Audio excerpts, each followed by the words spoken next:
మరి నేను ఉన్నాను విన్నానని జగన్మోహన్ రెడ్డి 2019లో మీకు జీతాలు పెంచుతారని చెప్పేసి హామీ ఇచ్చాడు పాదయాత్రలో. ఇప్పటికి 4 సంవత్సరాలు 9 నెలలు అయిపోయింది. ఏమైనా మీ హామీలు నెరవేరారు, మీరు ఏం చేస్తారమ్మా? నా పేరు దేవి. నేను అక్కిపాలెం స్కూల్లో పరిపరిగా చేస్తున్నాను అక్క.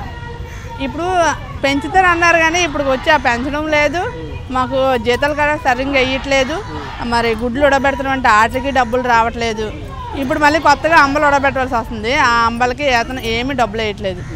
అయినా మొత్తం 3000 పనికి 3000 జీతంకి మొత్తం ఇప్పుడు 9 నుంచి మధ్యాహ్నం 3 వరకు మమ్మల్ని అలాగా ఓడేసుకుంటున్నారు కాబట్టి ఏమైనా మేము ధరలు పెరిగిపోయినాయి. ఈ 3000 రూపాయలతో మీ కుటుంబాన్ని ఎట్లా మెయింటైన్ చేస్తున్నారు, ఎలా నడుపుతున్నారమ్మా? మేము మెయింటైన్ చేస్తున్నాం అంటే ఇంట్లో మా ఆయన గారు తీసుకొస్తే అందులో సగం డబ్బులు ఈ గ్యాస్కి పెడుతున్నాము. ఇంట్లో తినడానికి సరిపోతుంది. ఆ 3000 రూపాయలు అక్కడికే సరిపోతున్నాయి, ఆ గ్యాస్కి సరిపోతున్నాయి, అవి ఉడకబెట్టడానికి సరిపోతున్నాయి. సబ్బులు గిబ్బులు అవన్నీ మేమే కొనుక్కుంటున్నాం. ఇంకా వాళ్ళు ఏమిస్తున్నారు? 3000 జీతంతో మేము అసలు చేయలేకపోతున్నాం. కానీ తప్పక 15 సంవత్సరాలు పెట్టి చేస్తున్నాం అనేసి ఇంకా ఆశ ఏమైనా పెంచుతారేమని ఆశతో ఇంకా అలా చేసుకుని వస్తున్నాం. ఎన్ని ఇబ్బందులు పడైనా సరే చేస్తూనే ఉన్నాం. ఇప్పుడు అంబల్లో ఉండబెడుతున్నాము. అది ఏమైనా మా మీద పడింది అనుకోండి, మా పరిస్థితి ఏంటి? మాకు గుర్తింపు కార్డు అడుగుతున్నాం మేము. మాకు గుర్తింపు కావాలి. మాకు ఏదైనా సరే ఇప్పుడు ఏమైనా సిల్క్ చీరలు కట్టుకుని వెళ్తున్నాము, ఏమైనా అయితే ఎవరిది రెస్పాన్స్? మేడంలా ఉత్తి దానికి చిన్నదానికే చేతులు ఎత్తేస్తున్నారు. మమ్మల్ని ఎవరు చూస్తారు? 3000 రూపాయలకి మేము అంత కష్టపడుతున్నాం కదా. మేము ఏం చేయాలో మాకు అర్థం, ఎవరిని అడగాలో తెలియట్లేదు. జగనన్న మాత్రం 10,000 ఇస్తానని పాదయాత్రలో చెప్పారు. అవి ఇస్తారని కోరుకుంటున్నాం మేము కూడా.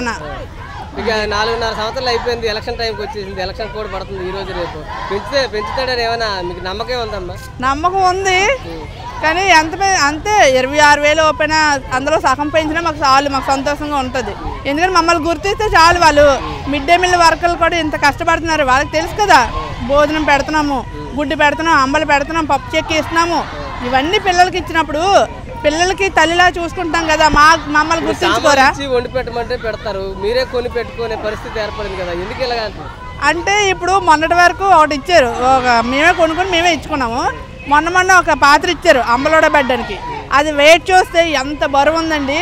ఆ బరువుతో మేము స్టవ్ మీద పెట్టామనుకుంటే గ్యాస్ అంతా దానికి మహా అయితే 1 నెల రోజులు కూడా రాదనుకుంటా గ్యాస్. అలా అందులో అయితే వడబెట్టలేము. మాకు జీతాలు పెంచాలని కోరుకుంటున్నాం. మా జగనాన్నకి నమ్మకంగా అనుకుంటాం. మా జగనాన్ని పెంచుతాడు అనుకుంటున్నాము. పెంచడం అనుకుంటే మరి ఏం చేస్తాం? మా కర్మ ఇంతే అన్నట్టు వదిలేస్తాం మేము, అంతే. మేడములు మా మాట పట్టించుకోవట్లేదు, ఆఖరికి అన్నలు కూడా పట్టించుకోవట్లేదు. ఎవరు వస్తే వాళ్ళకి చెప్పుకుంటున్నాం మా బాధలు. ఇప్పుడు ఓటు అడగడానికి మా దగ్గరికి వస్తారు కదా, మేము ఇవే బాగా చెప్తాం. మరి ఎవరు గెలిస్తే మా బాధలు పట్టించుకుంటారు అనేసి అర్థం. ఇంతవరకు 1000 రూపాయలు చేసాం, ఇప్పుడు 3000 చేస్తున్నాం. అప్పుడు చంద్రబాబు నాయుడు మళ్ళీ వస్తే నేను చేస్తానని అన్నారు. ఇప్పుడు వచ్చి అతను రాలేదు. అన్న మాత్రం పాదయాత్రలో చెప్పారు 10,000 చేస్తాననేసి. ఆ 10,000 ఆశా వర్కర్లు చేశారు, మాకు చేయలేదు. అంగన్వాడీ టీచర్లు చేశారు, మాకు చేయలేదు. మేమేమి ఏం తప్పు చేసామనేసి, మిడ్ డే మీల్ వర్కర్లు ఏం తప్పు చేశారనేసి చేయలేదు. ఇప్పుడు వచ్చి మేము గుర్తింపులేము వాళ్ళకి, మేము ఓట్లు వేయట్లేదా? చిన్న పెద్ద అందరూ వచ్చి ఇదిలే చేస్తున్నాం, నమ్మకంగా చూస్తున్నాం. ఏ స్కూల్కి వచ్చినా సరే నమ్మకంగా జాగ్రత్తగా చేసుకుంటున్నామంటే ఏడు సార్. గుడ్లకు 10 పైసలు ఏడు సార్, గుడ్లు 10 పైసలు ఏంటి? మరీ దారుణం. కాకపోతే ఎన్ని గుడ్లు ఒలిసి మళ్ళీ పెడుతున్నాం మేము. వాళ్ళు కూడా ఒలుసుకోవట్లేదు, మేమే ఒలిసి పెడుతున్నాము. మమ్మల్ని అర్థం చేసుకొని మాకు జీతాలు పెంచితే మాకు అంతకుమించి ఇంకేం వద్దన్న జగనన్న.